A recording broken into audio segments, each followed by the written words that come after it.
Hello and welcome to another great episode of the Great Debaters Contest. I am your host, Austin Nyombok. And I am Mariam Bishar. Assuming that since I am a parent, I should not be corrected by my own child or by fellow parents. So should heads of state be immune to prosecution? Handling this debate will be the very lovely ladies from Kenya High School. They promise to bring refined debate to the stage. Their formidable opponents are the young men of Jamhuri High, who have team spirit that reminds you of a World Cup winning football team. We hope they give us their best.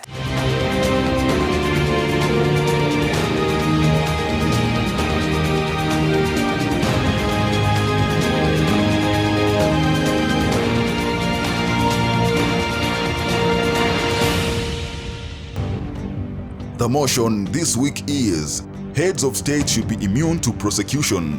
Proposing the motion, Jamhuri High School. Opposing the motion, Kenya High School. Each contestant has 3 minutes to make their submissions. The audience also gets a chance to put their questions to each team. Each side will have an additional 1 minute to make a final statement. The judge's decision is final. The winning school will get an ICT chill-out zone with the widescreen TV, computers, webcams, and internet connection. The teacher from the winning school gets 100,000 shillings courtesy of Chase Bank.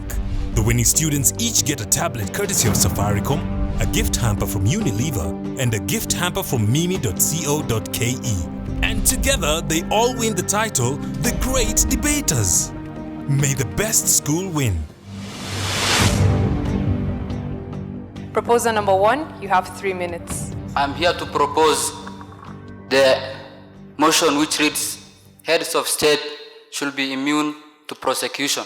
We have to ask ourselves who is a head of state and what's to be immune and what's a prosecution, so that we can understand properly about this motion.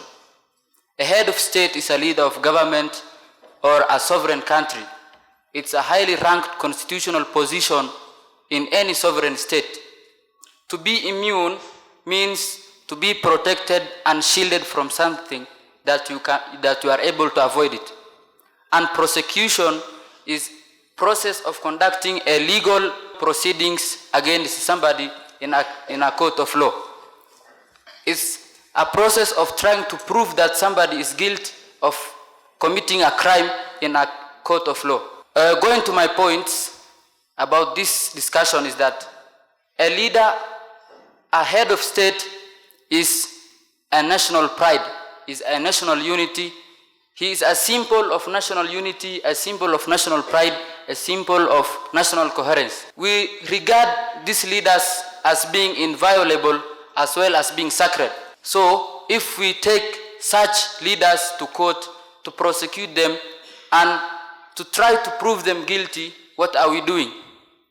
Are we not creating intimidations? Are we allowing them to effectively do their duties? Are we allowing them? Because when a leader is liable to prosecution, that implies that he or she can be sued by any person at will at any time. And furthermore, we know that there is no leader who has no enemies. Even the smallest of leaders, prefects, captains, have enemies in schools. So, if we make our leaders be liable to prosecutions, what about their enemies? They will look for every chance possible that they can prove them that they are wrong and they are not capable of ruling their people. Is that what we want for our leaders? I want to give you examples about how the world feels about their leaders. You can take, for example, Nigeria. Section 308 of Nigerian Constitution of 1999 proves that a president is not accountable to any person. Norway, Article 5, Belgium, Article 88. All these articles prove that leaders are immune to prosecution so that they can carry out their duties effectively. Thank you and God bless.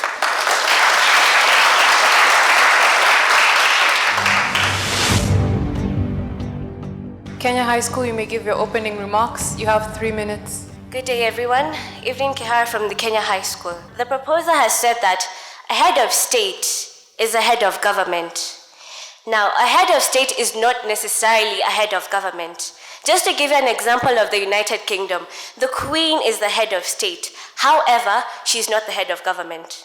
He also talked about the fact that the head of state having enemies. Now, criticism to a leader should be an encouragement and not something that should make you fear. I believe that for you to be viable as a leader, you should be courageous enough to stand up to your enemies. We're saying that heads of state should be immune to persecution. This clearly defies the Rome Statute. The Rome Statute clearly states that everyone is equal before the law without distinction of official capacity. It is therefore outrageous to put an individual before the law simply because he holds the head of state in the name of immunity. And we're contradicting the purpose of the term that everyone is equal before the law. This brings me to my second point. In Africa, most African countries have actually had dictatorial systems of government. You see, some countries such as the Democratic Republic of Congo and also Uganda, our neighbors, under the leadership of former President Idi Amin Dada, these leaders were not immune to persecution by law. However, you could see the impact that the leadership had on the countries. So you can imagine, if we actually made these leaders immune to persecution, how much more harm would they have caused to their countries? And majority of these dictators actually die in office. If a head of state actually knew that they are immune to persecution, they would do everything in their power to remain in office so that they are not charged for criminal offenses committed. Ask yourself, if they were made immune to persecution, how would Africa be? Majority of the African leaders who are dictators actually die before they are out of office. This will mean that they die before they are actually charged for the offenses committed, and justice is not served at the end of the day. It is therefore outrageous, it is unfair to actually have justice not served to the citizens of a country whereby they have been led by dictatorship, subjected to pain and misery, and so much more. That is all. Thank you.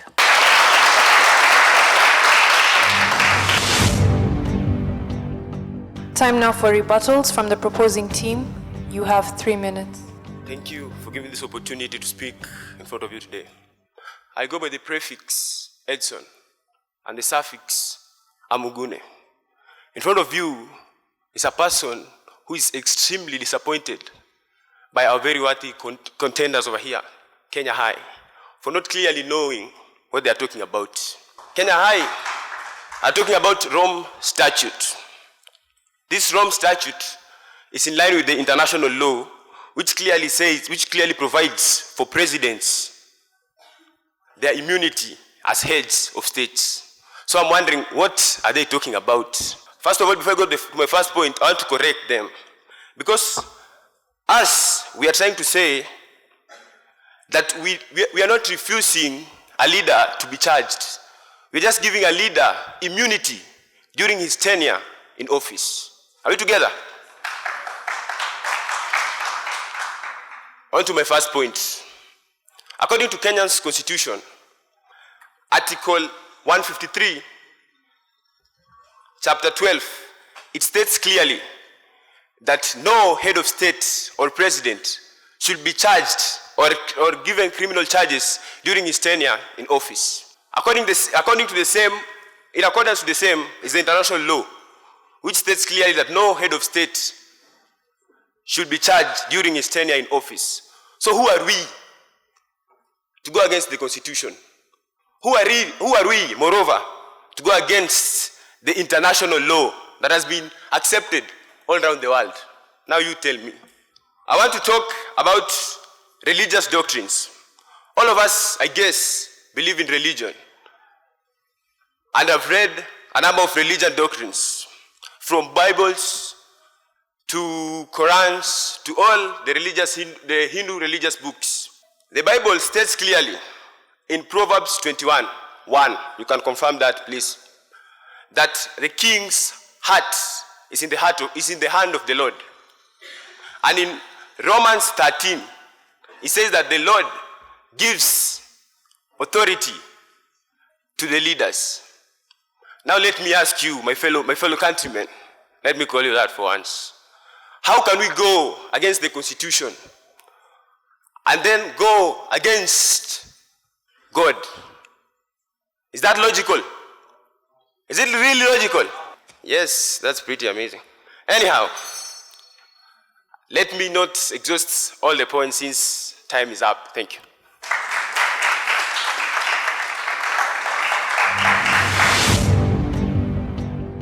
Opposing team, you may give your rebuttal. You also have 3 minutes. Members of this house, a good day to you. My name is Susan Mikwe from the Kenya High School. And first and foremost, he claimed about the Bible giving a chance for every king to be under God's law. But the same Bible says that God rebukes those that he loves. So he should rebuke those that commit crimes. Then, yes, the Rome Statute may be providing for the allowance of the president to be immune.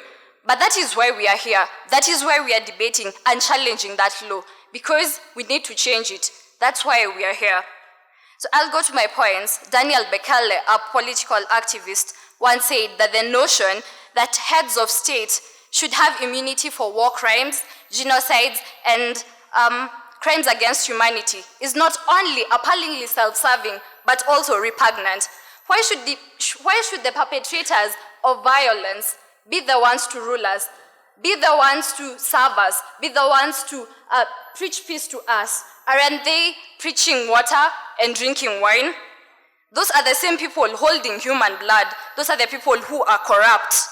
Then immunity would also encourage cowardly politics by allowing the leaders to take part in refuge, or they would just take refuge under the mercies of this immunity.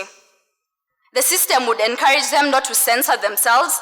Hence, they just keep on telling us that I am innocent and the law is protecting us. But what are they doing? They're just protecting them. We should be focusing on economic issues. We should be focusing on political issues to thrive us, not only on making us know that they are innocent.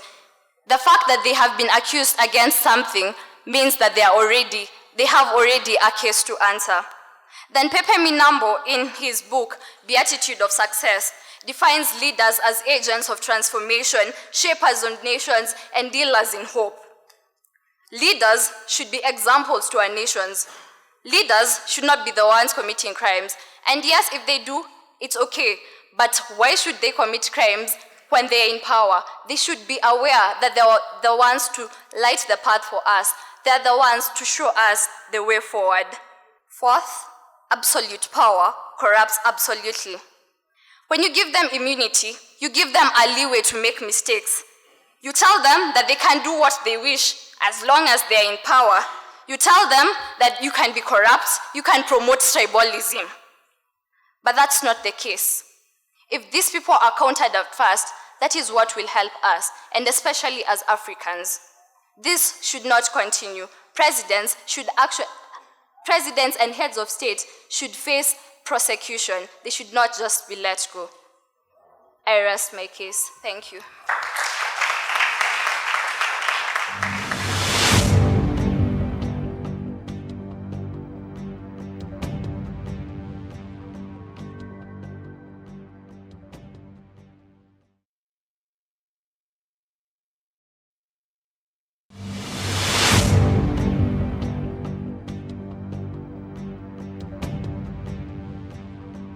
Two questions for the proposers, please. I'm Purity Macau from Gathirema Girls, and I have a question to the proposing side.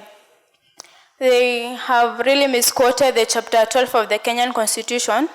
It is actually under the public finance, and can kindly the proposing side quote the correct chapter they're making reference to?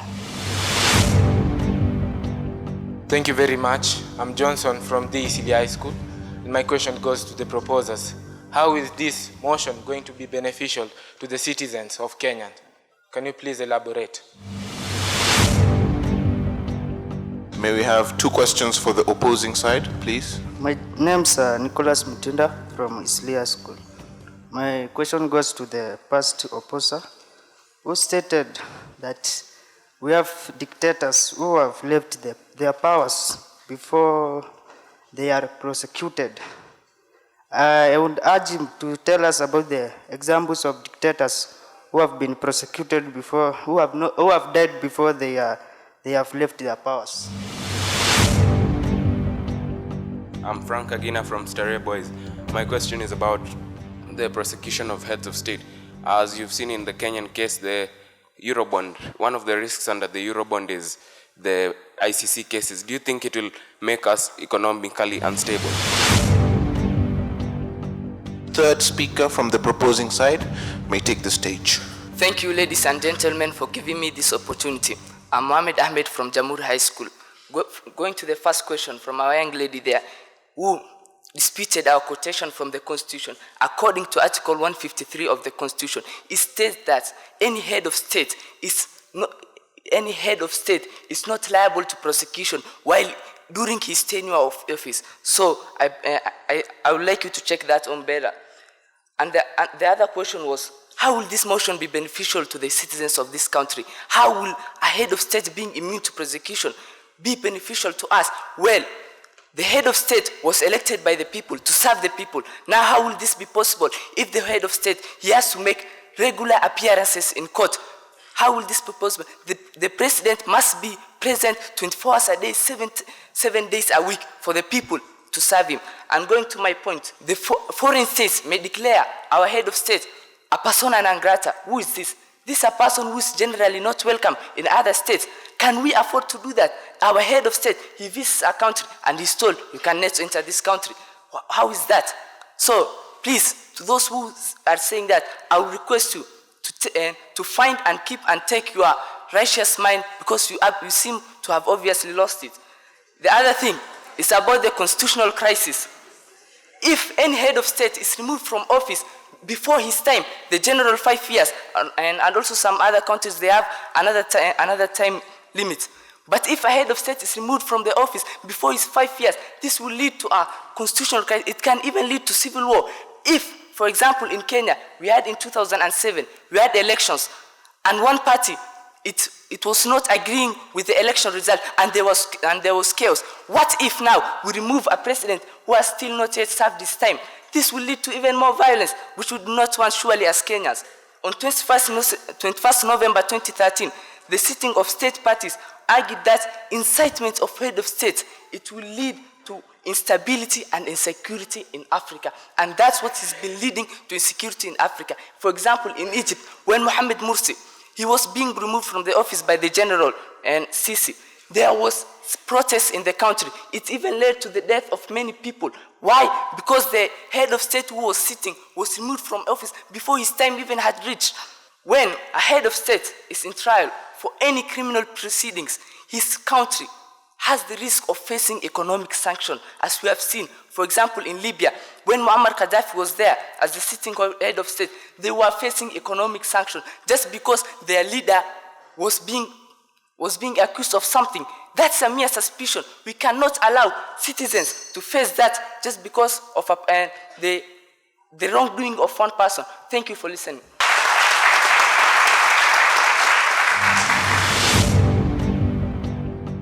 A member of the opposers, opposer number 3, you can respond to the audience. A good day to everyone in the hall. My name is Esperantia Nasimiyu Kapanga from the Kenya High School, and I'm here to oppose the motion that heads of state would be immune to prosecution. First, I'd like to answer the first question that was posed to our side. He asked for examples of the dictators who have died in power before being prosecuted for their mistakes. I'll start with Mobutu Sese Seko. This was a dictator in the Democratic Republic of Congo. And before he was prosecuted for the mistakes for his crimes against humanity, he died. And what does that mean? He never got to face the consequences of his actions. He never got to answer to the people of DRC for all the wrongdoings that he did unto them. Shall we then say that immunity being given to the heads of state is still fair in such a situation? Let me move on to someone else, like Idi Amin, closer home, just from Uganda across the border. This man ran into exile after having killed Ugandans, after having made people suffer in the country of Uganda, after having committed crimes against humanity. And then we stand and say that such a person should be given immunity against prosecution. Don't you think it is appalling? It's unfair. It's insensitive to the emotions of the people who suffer under such hands. It's not even something to consider at this stage. Then I also have the example of Charles Taylor, the 22nd president of Liberia. This man was also on the list of those who committed crimes against humanity. He tortured the people of Liberia as a dictator. By the time he was being prosecuted, there was so much harm that was done in Liberia that it would take so much time to bring the country back to the state at which it was. So do we still say that we will give such a person immunity, that such a person will make a country fall from the heights of development and take a nosedive into economic regression, leading to the country failing in terms of economy, in terms of their social lives, in terms of politics, just because we want to make this person preserve the dignity of the law? I don't think so. Such a person should be made to face the consequences of their actions. Then again, I think the reason why we are here is to challenge the law, is to say that this law that is in place, the one that is being stated about the Rome Statute, that these people are immune to prosecution while they're in power. We are here to challenge it. We are here to bring the negative side of it. And this is what we are saying. If you would like to say that people, he did say that the leaders should wait until after their term to be prosecuted. They also brought in the aspect of the Bible, that they should be given forgiveness. They should be left not to face the consequences simply because they're the presidents. But then again, don't you think it is insensitive to sideline the emotions of the people who suffer in the cases of crimes against humanity? Don't you think it is not fair to make a country suffer just because this one person is doing something that is wrong? I think this person should face the mistakes. Then again, our last proposer did say something about being impeached, that the president should be removed from power. The motion clearly states immunity against prosecution, not impeachment. So what are we saying? This person is just being charged for their mistakes. We're not necessarily saying that he's going to be removed from power. Thank you.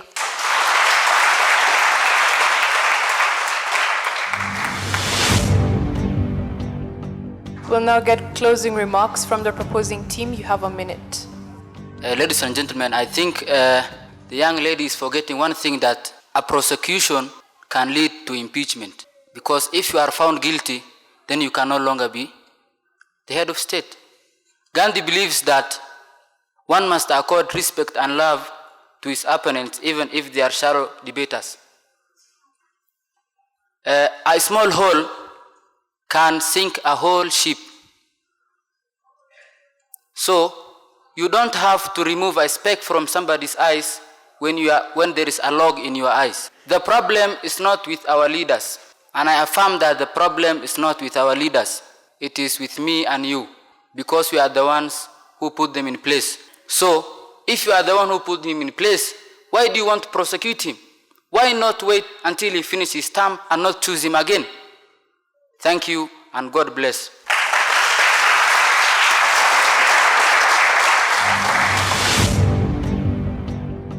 Opposing team, you may give us your final remarks. You have 1 minute. The last proposer did say that being prosecuted might lead to impeachment. I think that is already claiming the guilt of a head of state. I think it is clear that if immunity is required, dear friends, it's an implication of guilt on the part of the leader. If we are giving them immunity, it means we are implying that we already know that they're guilty of whatever mistake they're being taken to court for. But then it is common knowledge that a good leader should place themselves above reproach, not by a simple statement of law. They should place themselves above reproach by their ethics, by their virtues, by the things that they do and their proper conduct before the nation. So in such cases, we look at leaders such as the late Nelson Mandela, the former president of South Africa. He was a president of virtue, a president of ethics. Such a man is the leader, the kind of leader that we would want our leaders to emulate. Someone like Mahatma Gandhi, he's someone who we would want our leaders to emulate. So then, giving them immunity is giving them a ticket to make mistakes, and then they can hide under the law and say that there's really no problem with whatever they're doing, they won't face consequences. Then how can someone maintain the title of a leader if there's a question of immunity from prosecution, if they really are not guilty? Thank you.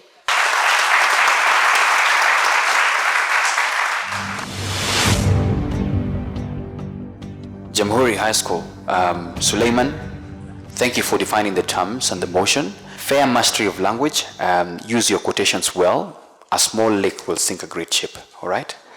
Edson, your role is cross-examination, and I think you didn't really come out well as a cross-examiner. It's not wrong to quote the Bible. However, it's a book of reference. Anyone can quote any book. However, when you're referring to that, don't just jump into a book in the Bible. It's good to say that in the Bible, in this particular book, this is what it says, and stand for that, okay? Mohammed, you have a very passionate delivery, just that you need to work on your mastery of language. However, you did well. Kenya High School, good teamwork. I think I have one-liners for the girls. Evelyn, you did well overall. Susan, good cross-examination. You're a good speaker. Esperantia, good to see you back. And you're very good. However, you time bad. Keep going after the bell. Kenya High, Evelyn, quite fluent, and good way to state your case. I just say that you're intelligent in the way you handle the motion. Migwi, fairly good rebuttal. I'm saying fairly because a lot could be done still in rebuttal. It was a fairly good rebuttal and good analysis of the issues raised. Sententious topic sentences, those are the good things that you are looking for. If you have a topic sentence, you preview an issue before you bring it into full focus. You have our attention, and I say you are quite orderly and organized. Kapanga, intelligent debater as always. You never disappoint when you stand on stage to speak. You are calm, you are composed, you are confident, you are quite orderly in your presentation. One thing to say also is that the motion is quite sensitive. To the two teams also, I think we shall applaud you for playing it safe. Thank you. This topic needed a lot of research and a lot of reading. And I think we saw that evidenced in some of the speakers. Mohammed, you came in last, but I think you demonstrated a well-read debater. To Kenya High, Evelyn, I like the fact that when they said that a head of state is a head of government, I was hoping that somebody would raise that, so I was happy that you did. Very good mastery of language, and you demonstrate organized thought as you speak. Do not read articles in isolation. And I think the problem, with some of the debaters today is the fact that you were reading clauses out of, in isolation. Read it, with other clauses or other articles in mind, so that you're not challenged with regards to what you're saying. All the best to the two teams. Thank you, judges. A lot has been said, but down to it, it's a game of numbers. The judges gave Jamhuri High 60%, and your victors for today are Kenya High School with 74.5%. Please give them a hand. You still remember that this time it's not about who wins the debate, it's actually about how many points you garner so that you can proceed to the nationals. And therefore, Kenya High seemed to be in what can I say, the safe zone. But for Jamhuri, you just have to keep your fingers crossed. And from all of us here at the Great Debaters Contest, I am your host, Austin Nyambok. And I am Mariam Bishar. We'll see you next time. The winning school will get an ICT chill-out zone with the widescreen TV, computers, webcams, and internet connection. The teacher from the winning school gets 100,000 shillings courtesy of Chase Bank.